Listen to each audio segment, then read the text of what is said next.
Baik, izin rekan-rekan senior, selamat siang. Assalamualaikum warahmatullahi wabarakatuh. Waalaikumsalam warahmatullahi wabarakatuh. Waalaikumsalam warahmatullahi wabarakatuh. Baik, mohon izin pada siang hari ini saya Dian Rizky Ramadhani akan sharing mengenai luka bakar. Ini semuanya udah kenal ya. Boleh kalau mau main ke sana kapan-kapan. Terus langsung ke luka bakar. Nah, pada siang hari ini ada 2 sasaran yang akan dicapai. Yang pertama, mengetahui derajat luka bakar. Yang kedua, mengetahui tindakan pra rumah sakit terhadap luka bakar. Sebelumnya mau menyampaikan definisi. Luka bakar adalah suatu bentuk kerusakan atau kerusakan jaringan yang disebabkan kontak dengan sumber panas, misalnya api, air panas, bahan kimia, baik asam maupun basa, listrik, dan radiasi. Ini penyebabnya terbagi menjadi 3. Yang pertama, termal. Termal ini ada paparan api yang dibagi lagi menjadi 2, yaitu flame. Flame itu api itu sendiri, jadi apinya. Kemudian yang kedua, benda panas atau kontak, misalnya besi panas. Itu. Terus kemudian yang kedua ada air panas. Yang ketiga uap panas. Terus yang keempat radiasi, dan yang kelima paparan sinar matahari. Kemudian ada luka bakar dari listrik. Yang pertama disebabkan oleh aliran listrik, terus yang kedua karena petir. Terus ada juga luka bakar kimia yang disebabkan oleh zat kimia baik asam maupun basa. Nah, di sini ada penyebab luka bakar banyak. Yang paling banyak adalah kalau untuk dewasa paling banyak disebabkan oleh paparan api sebanyak 53,1%. Kemudian untuk luka bakar anak paling banyak adalah karena air panas sebanyak 52%.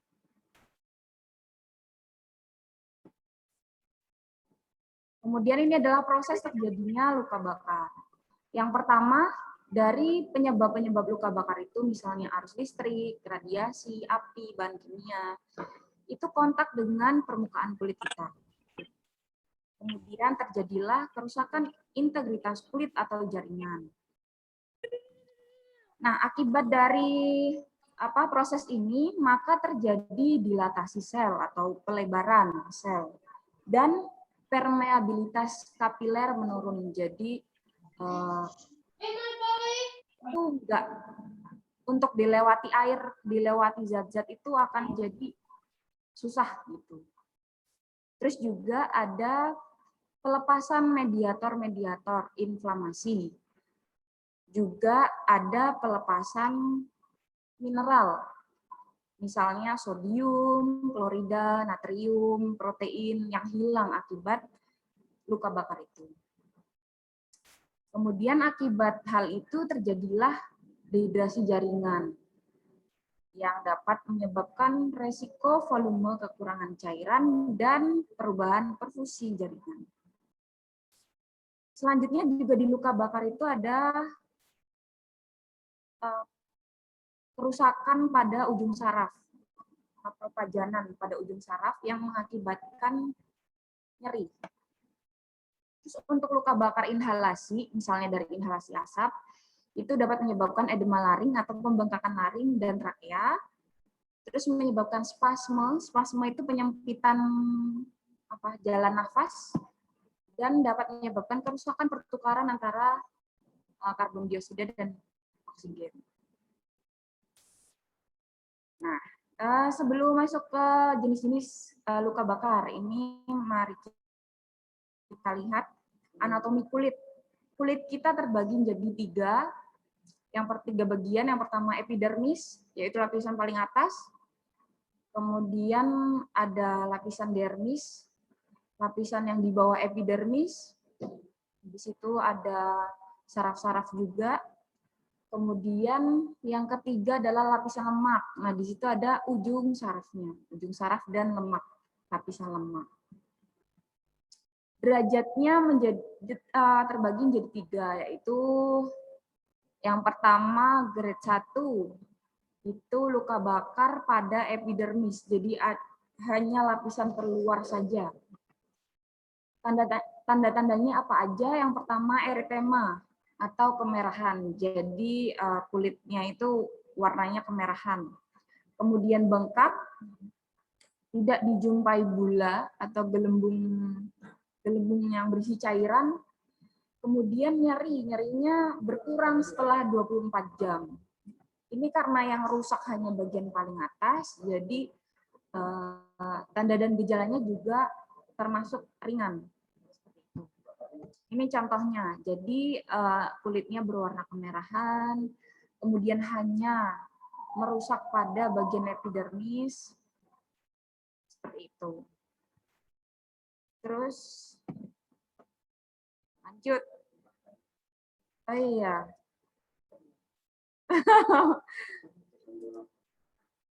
Terus selanjutnya ada grade 2. Grade 2 ini luka bakarnya mengenai epidermis dan dermis. Nah, dermis ini bisa sebagian dermis ataupun seluruh dermis, jadi keseluruhan. Tandanya apa aja? Yang ini kulit merah, putih, atau bahkan mengelupas. Kemudian di sini ada bula, dan ada bengkak, sakit, melepuh. Kenapa sakit? Karena di sini reseptor nyerinya, jadi saraf nyerinya itu terkena, jadi dia sakit. Kelihatan nggak sih saya makan pisang? Terus selanjutnya, contohnya seperti ini. Jadi luka bakar derajat 2 itu dibagi menjadi 2. Yang pertama 2A, ini partial thickness, atau dia seluruh epidermis dan lapisan dermis yang atas.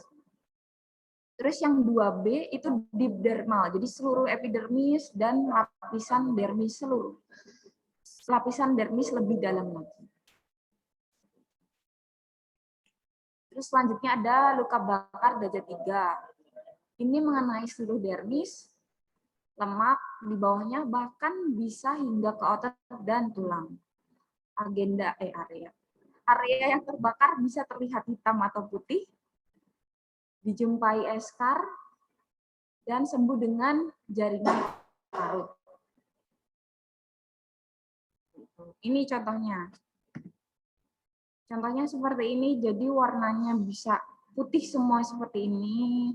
Kemudian juga untuk nyeri, dia tidak merasakan nyeri, karena ujung saraf nyerinya ini sudah rusak.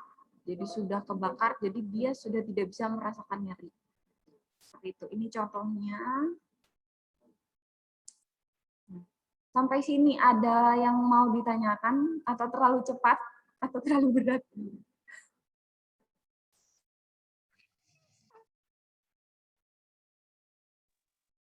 Oke, lanjut ya. Nih. Selanjutnya kita menghitung luas luka bakar. Sebenarnya ada beberapa rumus, tapi yang biasa digunakan oleh awam itu dari Wallace atau rule of nine. Jadi kelipatan 9. Ini ada kalau seluruhnya kepala ini 9%, kemudian lengan kanan dan kiri, baik depan maupun belakang, atas maupun bawah, ini masing-masing 9%.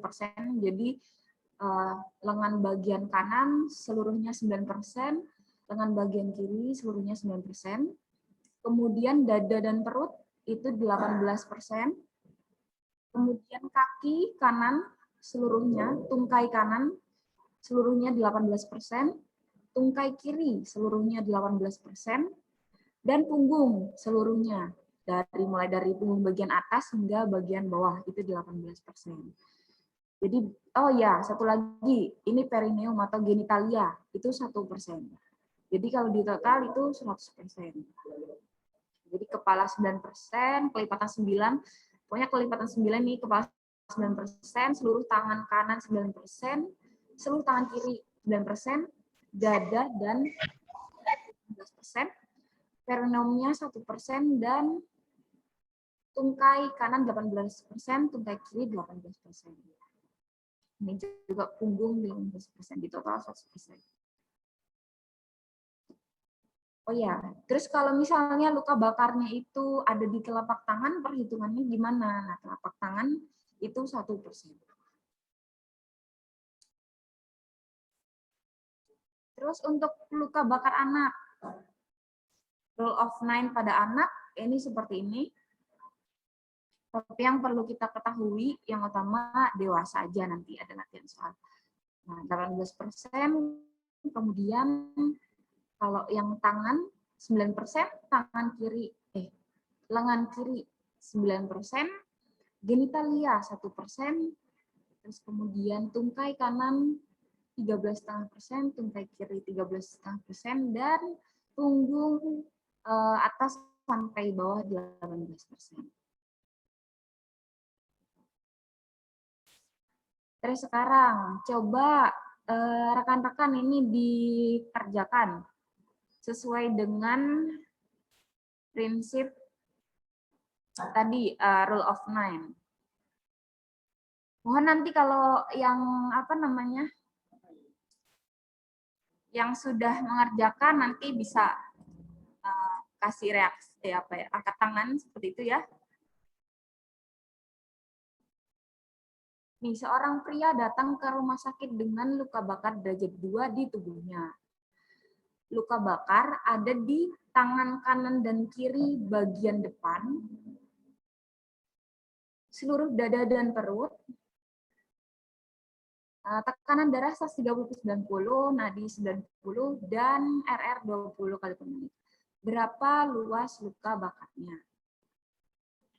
Jadi luka bakar ada di tangan kanan dan tangan kiri bagian depan. Jadi bagian depan saja, seluruh dada dan perut. Ya, itu. Back ke sini ya. Nih. Jadi luka bakar di lengan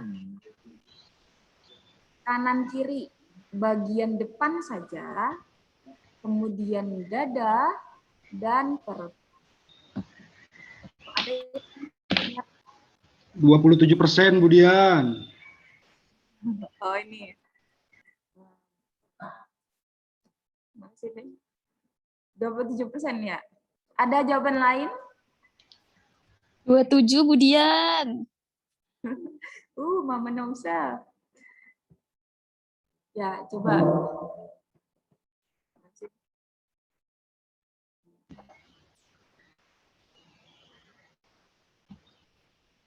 Ya, coba ya dihitung bareng-bareng ya.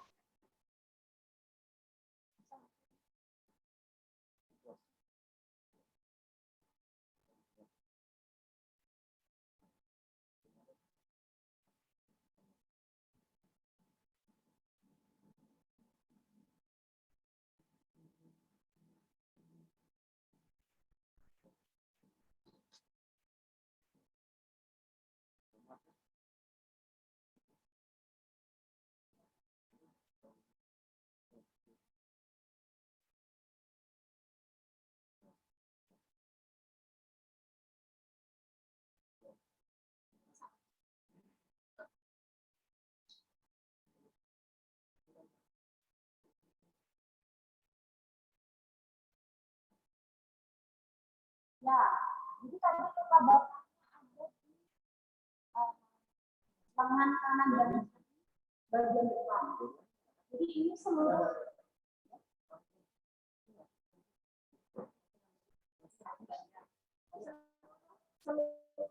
lengan kanan 9%.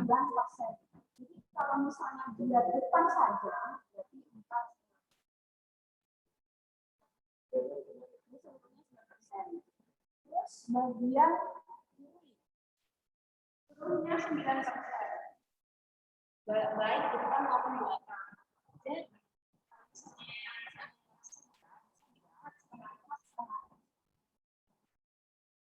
terus dada dan terus satu rekan. Jadi 18. Jadi totalnya 4,5 tambah 4,5 tambah 3.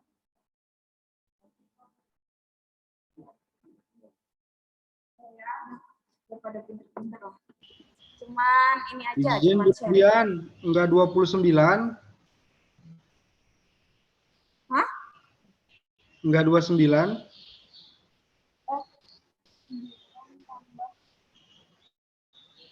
Enggak benar, 27. Tambah telapak tangan 1%. Oh, enggak. Gini, jadi telapak tangan itu kalau misalnya yang kena telapak tangan saja. Jadi 9% ini udah termasuk telapak tangan dan seluruh tangan. Oke, siap. Matur nuwun. Kalau misalnya gini, kalau misalnya dia yang kena telapak tangan saja tanpa tangan yang lain baik lengan atas maupun lengan bawah itu 1%.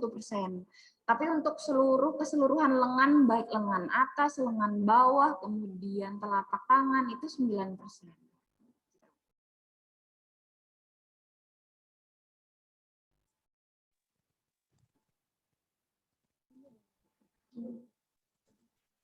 Oh gitu. Bukti ya.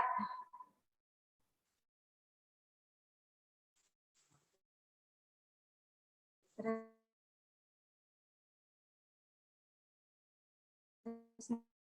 habis itu gimana? Budian mau nanya nih. Atau Edwin? Budian. Tadi kan bahas tentang sunburn tuh, sengatan matahari itu ya. Berarti kalau sengatan matahari itu yang jahat apanya? Kan ada dua ya, sinar UVA sama UVB. Yang paling jahat untuk menyengat itu sinar UVA-nya apa yang B-nya, Budian? Ya. Ya, terima kasih Koko Edwin atas pertanyaannya. Ini ya, kalau untuk UVA atau UVB-nya, saya kurang tahu. Mungkin nanti bisa di googling. Tapi memang yang yaitu karena panas, jadi karena panas matahari ada sinar UV juga, jadi itu bisa menyebabkan sunburn, luka bakar seperti itu. Tapi mohon maaf Koko, untuk UVA atau UVB yang lebih jahat yang mana saya kurang tahu. Mungkin lebih jahat Koko. Tahu aja dia pernah dijahatin ya. Budian. Ya. Budian. Bu, kan tadi kita bahas luka bakar ya. Kalau luka hati, cara mengobatinya gimana, Budian? Mohon izin. Kok jadi gitu, Le? Luar biasa. Oh, ini untuk pembahasan luka bakar. Jadi pada gila semua tadi. Jangan kejauhan Ko Edwin. Tidak bisa menjawab. Mohon maaf ya. Siap, Budian. Terima kasih. Enggak, tadi itu pertanyaan buat ini aja lah. Maaf, menyemangati. Intermezzo. Akibat habis makan jadi begini. Baik. Pertanyaan pribadi itu. Selanjutnya sudah ya, sampai sini ada yang mau ditanyakan mengenai derajat luka bakar sebelum masuk ke pengkajian dan pelaksanaannya. Ayo. Emang korposnya pengandaran itu. Ya. Nih. Parah, Pik. Selanjutnya masuk ke pengkajian. Bikin ketawa saya. Ini ada bahan penyebab. Jadi yang menyebabkan kejadian luka bakar itu ikut-ikutan nih. apakah dari bahan kimia, ataukah dari api, ataukah dari aliran listrik, atau dari air panas, seperti itu. Yang pertama, dikaji bahan penyebabnya, karena itu akan berpengaruh ke penanganannya. Terus bagaimana kontaknya, apakah bersentuhan langsung ataukah dari radiasi, itu apakah ledakan. Terus pertolongan pertama yang sudah dilakukan. Terus kejadian lain yang menyertai, kemudian resiko trauma inhalasi atau trauma jalan nafas, pernafasan, kemudian kapan dan berapa lama pajaknya. Nah, kapan kejadian luka bakar ini nanti akan berpengaruh ke resusitasi cairan. Jadi resusitasi cairan kan dimulai dari pertama kali. Kenapa malam belakangnya cepat? Kemudian sudahkah resusitasi cairan dimulai? Terus selanjutnya.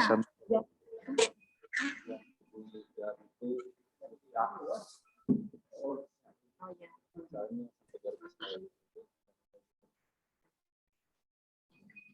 Terus ini, selanjutnya kita lakukan survei primer. Jadi survei primer itu adalah ABCDE ya. Jadi A, airway, pertahankan jalan nafas. Jadi pertahankan jalan nafas pasien itu untuk tetap terbuka. Pasang nekolar. Hati-hati bila luka bakar itu Beta berisik. rambut, alis mata. Iya, marahin sama instruktur. Ada tercium karbon. Dari tadi pagi beta itu. Dan kebakaran itu di ruang tertutup karena itu bisa mengarah ke trauma inhalasi. Izin, instruktur, PPT-nya tidak jalan. Oh, PPT-nya tidak jalan.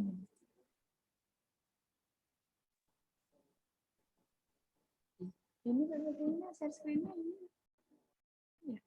Oh iya. Ya.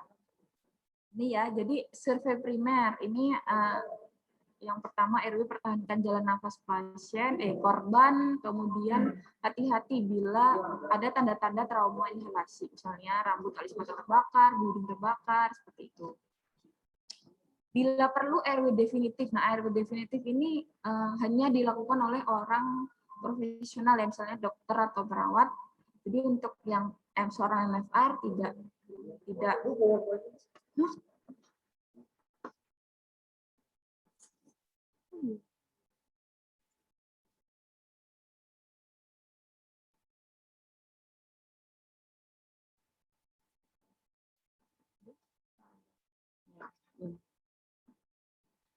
Selanjutnya setelah A, yaitu B. B breathing, oksigenasi. Jadi pasang oksigen. Lebih dianjurkan untuk luka bakar yang meluas dan berat itu memakai NRM. Jadi untuk aliran oksigennya itu 10-15 LPM. Jadi gunakan NRM untuk oksigenasi.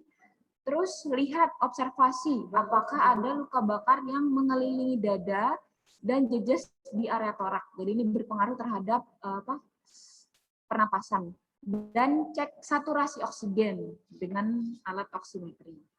Kemudian yang ketiga, sirkulasi, kontrol perdarahan. Kemudian ini untuk di rumah sakit ya, pasang infus dan monitor urin. Jadi ada yang masuk infus ini, juga ada yang keluar. Jadi dimonitor untuk cairan masuk dan cairan keluarnya. Selanjutnya D. D itu disability. Jadi cek kesadarannya dengan AFQ. Apakah dia sadar penuh ataukah berespon terhadap rangsang verbal, ataukah berespon terhadap rangsang nyeri, ataupun dia disability-nya atau kesadarannya. Kemudian yang E ini exposure. Jadi buka semua pakaian. Kalau misalnya pakaiannya terkena api atau terbakar, dibuka semua pakaiannya. Terus estimasi luas luka bakar. Jadi dihitung ya luas luka bakarnya, kemudian selimuti korban untuk mencegah hipotermia. Terus setelah survei primer, jadi setelah survei primer ini dilakukan survei sekunder dengan sampel ya. Yang pertama sign and symptom atau tanda dan gejala, kemudian alergi, kemudian M-nya medikasi, P-nya pertinent past history, ada di soal pretest mungkin yang udah mengerjakan pretest. Ini penyakit penyerta, kemudian L-nya last meal atau last oral intake. Jadi makanan dan minuman yang terakhir dikonsumsi, kemudian kejadiannya seperti apa gitu dan lingkungannya seperti apa. Selanjutnya, sebelum masuk ke tata laksana, ada yang mau ditanyakan dulu sampai sini? Monggo yang mau ini.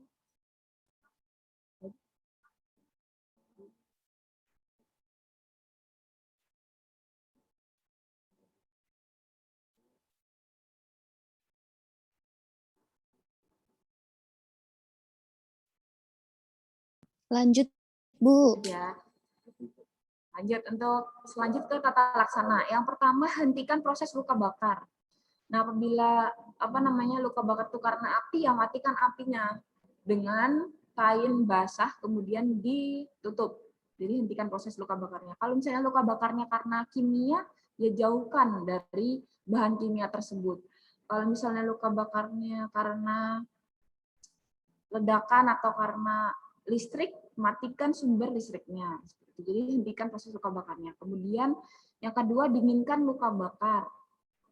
Nah, mendinginkan luka bakar ini dengan air mengalir minimal 10 menit terus-menerus selama 10 menit. Itu minimal mendinginkan luka bakar. Kemudian yang ketiga, analgesik atau dikasih anti nyeri. Nah, anti nyeri ini bisa dengan salep ataupun bisa dengan obat minum. Terus yang selanjutnya, tutup luka bakar.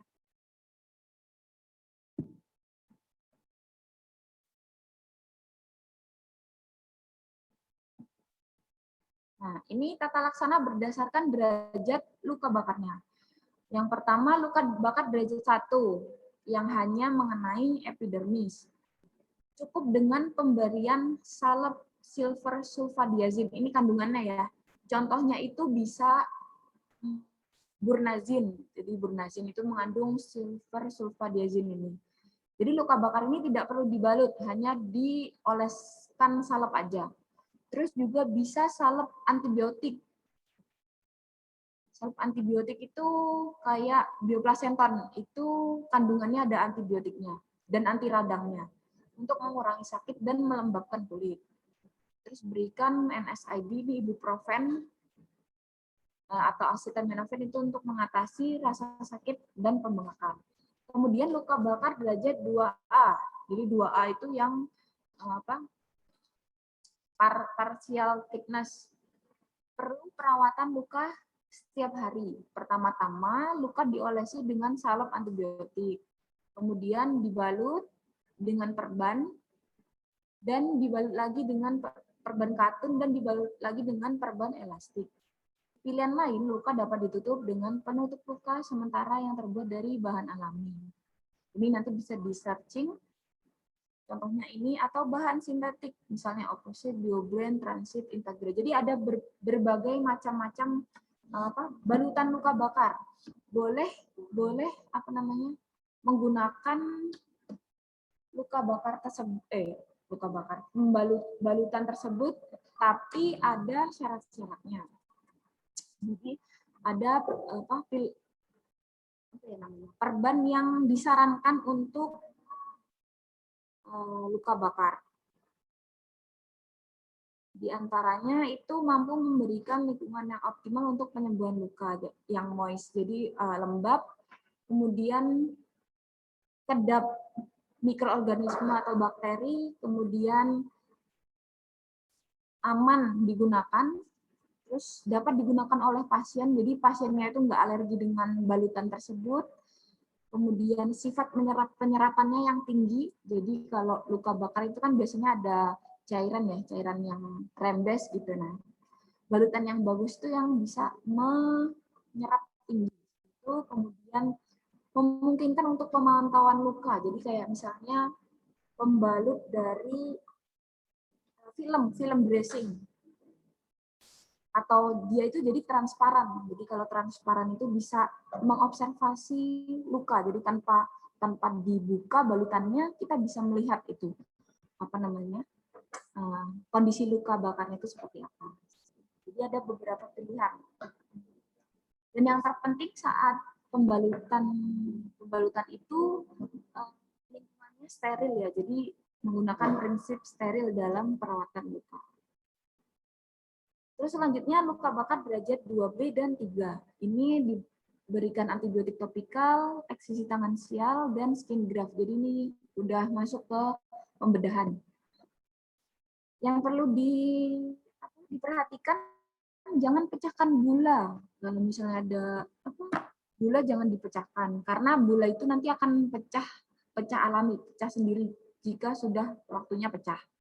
Terus jangan menyiram dengan air dingin. Jadi membilasnya itu dengan air biasa aja, jangan dengan air dingin karena akan menyebabkan resiko hipotermia pada korban, terutama kalau misalnya luka bakarnya itu meluas. Kemudian tutup dengan kain lembab yang bersih dan steril, penggunaan balutan atau krim antibiotika sesuai dengan kebutuhan. Jadi penggunaan antibiotik dan balutannya ini juga sesuai dengan kebutuhan. Selanjutnya tata laksana lanjutan. Sebenarnya untuk penutupan luka, fungsinya yang pertama melindungi luka dari kerusakan dan meminimalkan timbulnya koloni bakteri atau jamur. Kemudian luka juga harus benar-benar tertutup untuk mencegah penguapan pasien agar pasien ini tidak hipotermia. Kemudian pembalutan ini juga membuat rasa nyaman kepada pasien dan meminimalkan timbulnya rasa sakit. 24 jam. Kemudian selanjutnya bisa tiap 3 sampai 5 hari. Selanjutnya ganti dressing bila ada tanda infeksi. Misalnya ada